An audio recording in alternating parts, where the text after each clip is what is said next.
One mistake every parent must avoid is forcing your failures or your success on your children.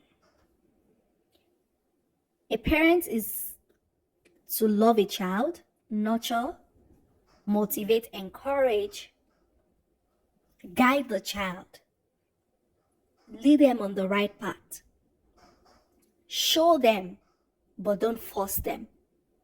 Let them make their own choices.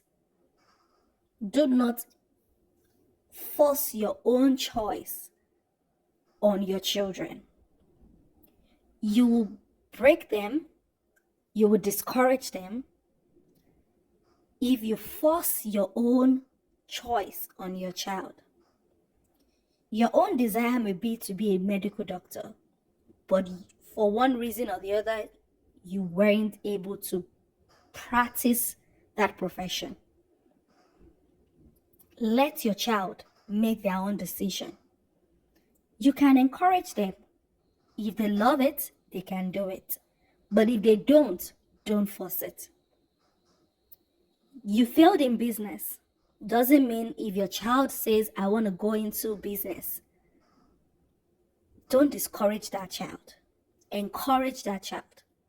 Do not let the fear of your own past or the fear of the future or the fear of the unknown stop you from encouraging your child to be who they want to be.